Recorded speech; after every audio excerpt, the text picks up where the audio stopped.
Assalamualaikum warahmatullahi wabarakatuh. Perkenalkan, nama saya Rizwan Iwawan, NPM 212-7710-39 dari pertenakan B. Nah, pada video kali ini saya akan membahas mengenai biodiversitas atau keanekaragaman hayati. Nah, ada 3 topik utama yang akan saya bahas. Yang pertama ada jenis tanaman dan hewan lokal dari daerah masing-masing. Kebetulan saya dari Pekalongan, maka diversitasnya di daerah Pekalongan. Kemudian yang kedua, ada permasalahan dari biodiversitas tersebut. Kemudian yang ketiga, solusi dan pencegahannya. Masuk ke topik yang pertama, tanaman lokal dari Pekalongan. Kalian bisa melihat ini pohon bakau atau bakau minyak. Biasanya dijumpai di daerah pesisir pantai. Klasifikasi dari pohon ini sebagai berikut: dari kingdom plantae, divisi Magnoliophyta, kelas Magnoliopsida, ordo Maitales, famili Rhizophoraceae, genus Rhizophora, spesies Rhizophora apigeluta. Nama daerah bakau tanduk atau bakal jangkar. Nah, pohon ini dimanfaatkan untuk mencegah abrasi air laut, yang kedua sebagai obat-obatan, yang ketiga sebagai tempat wisata. Kemudian masuk ke tanaman yang kedua adalah tanaman kopi. Nah, tanaman kopi biasanya ditanam pada daerah agak tinggi atau pegunungan. Klasifikasi dari tanaman ini yaitu dari kingdom plantae, kemudian divisi Trachyophyta, kemudian famili Rubiaceae, genus Coffea, spesies Coffeae, Canephora. Kemudian nama daerah seperti yang lainnya kopi. Tanaman ini dimanfaatkan sebagai bahan minuman, kemudian sebagai mata pencarian sebagian besar masyarakat di daerah pegunungan, yaitu sebagai petani kopi. Kemudian masuk ke tanaman yang ketiga, yaitu bambu wulung. Nah, perbedaan dari bambu biasa sama bambu wulung, yaitu jika bambu wulung ini batangnya berwarna hitam. Kemudian klasifikasinya dari kerajaan Plantae, ordo Poales, famili Poaceae, bangsa Bambuaceae, genus Gigantocoloa, spesies Gigantocoloa, Atrophyllaceae. Nama daerah Pring atau Sengget. Nah, bambu wulung dimanfaatkan sebagai bahan bangunan seperti rangka atap. Kemudian dimanfaatkan sebagai kerajinan seperti hiasan dinding ataupun ukir-ukiran dan pemandangan alam, hewan, dan sebagainya. Kemudian dimanfaatkan untuk wadah kemasan makanan. Masuk ke tanaman selanjutnya yaitu melati gembir.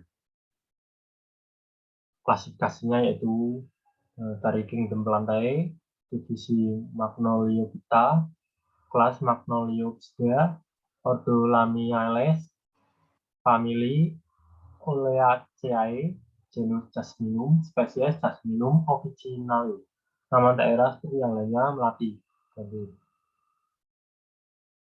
Nah, tanaman melati dimanfaatkan sebagai bahan kecantikan seperti untuk melembabkan kulit.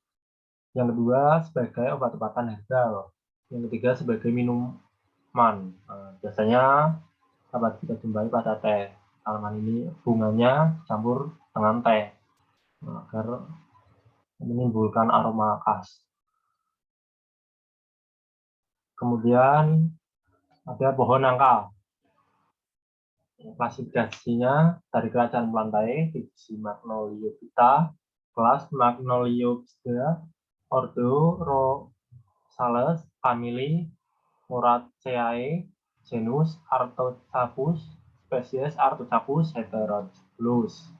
Nama daerah seperti yang lainnya yaitu pohon nangka. Pohon ini dimanfaatkan buahnya sebagai bahan makanan, yaitu buah nangka.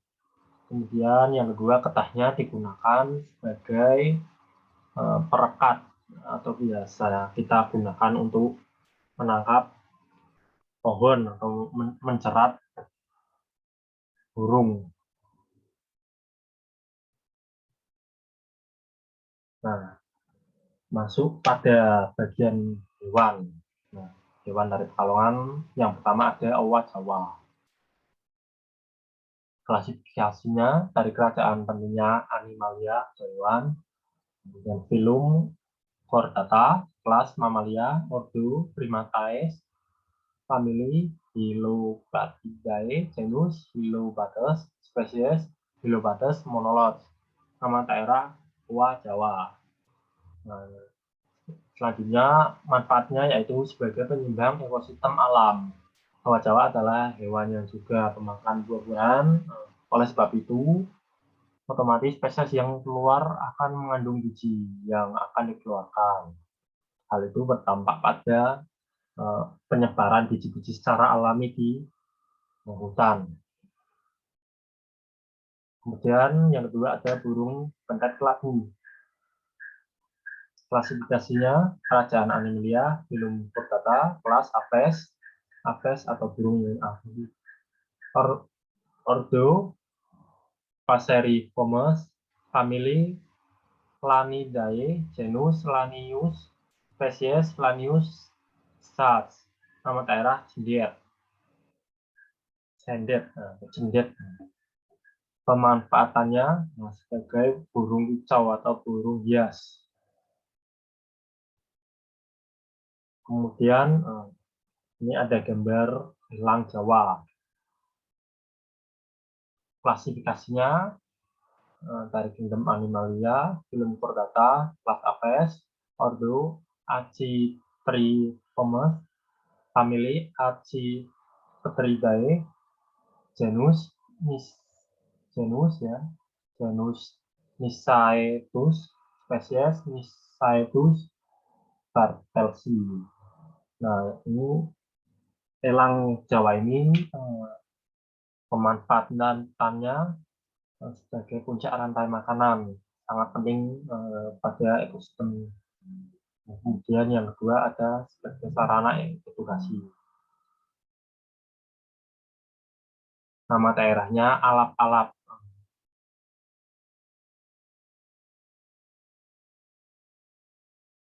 Kemudian ada lutung Jawa. Nah, klasifikasinya dari kerajaan Animalia, kemudian filum Chordata, kelas Mamalia, ordo Primates, famili Cercospithergidae, genus Strasphidheus, spesies Strasphidheus auratus. Nama daerah biasanya disebut dengan lutung petung. Nah, lutung ini manfaatnya sangat banyak bagi keseimbangan alam karena lutung Jawa ini pemakan buah-buahan, maka dari itu otomatis kotoran yang dikeluarkan mengandung biji-bijian yang akan berdampak menyebabkan biji secara alami pada hutan. Kemudian ada surili Jawa.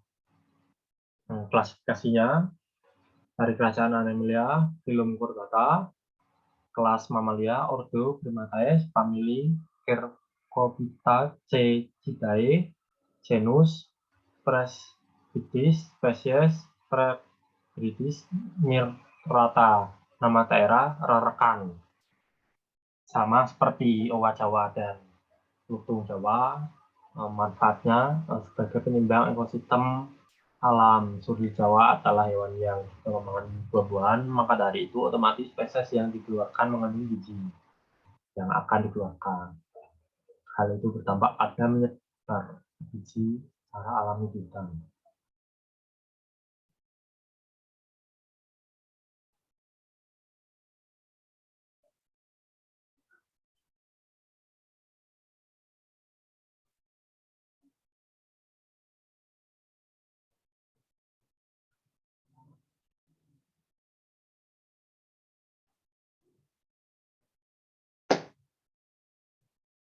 Nah, masuk ke topik yang kedua, ada permasalahan dari biodiversitas. Yang pertama, pemburuan hewan secara besar-besaran. Hal ini menyebabkan kepunahan bagi hewan-hewan yang dilindungi. Kemudian yang kedua, ada pencemaran air dan tanah dan udara. Yang ini berdampak pada mungkin juga punahnya hewan dan tanaman tersebut karena kondisi lingkungannya tidak memungkinkan. Kemudian yang ketiga ada eksploitasi yang berlebihan. Nah, seperti penebangan hutan secara liar, kemudian penangkapan atau perburuan yang itu tadi saya bilang menyebabkan kepunahan. Yang keempat, berkurangnya habitat. Hal ini disebabkan oleh karena mungkin penebangan hutan, kemudian alih fungsi lahan, kemudian ada pembangunan kemungkinan warga yang masuk ke hutan. Kemudian yang kelima ada perubahan iklim. Nah, ini juga berdampak pada ada masalah dari biodiversitas tersebut. Kemudian yang keenam ada masalah pemenahan. Nah, solusinya atau pencegahannya. Yang pertama, mengadakan program untuk penangkaran satwa liar. Yang kedua, memperluas habitat untuk satwa-satwa liar. Yang ketiga, peningkatan SDM atau sumber daya manusia atau penyuluh mengenai penangkaran satwa Indonesia secara intensif. Jadi masyarakat itu dikasih tahu mengenai hewan-hewan mana yang dilindungi. Kemudian yang keempat, membuat suaka marga satwa. Ini sudah dilakukan ya oleh pemerintah Indonesia seperti di tanam apa Taman Ujung Kulon di Banten sana. Kemudian yang kelima, pemerintah harus membuat peraturan tentang perundang-undangan keanekaragaman hayati dan antar manusia saling menjaga makhluk hidup. Kemudian yang enam, melakukan penghijauan atau reboisasi. Kemudian yang ketujuh, melindungi dan menjaga habitat di hutan. Yang ketujuh ini paling yang utama. Nah, itu saja yang bisa saya sampaikan pada video ini. Kurang lebihnya apabila ada salah kata mohon dimaafkan. Terima kasih sudah menyimak video ini. Wassalamualaikum warahmatullahi wabarakatuh.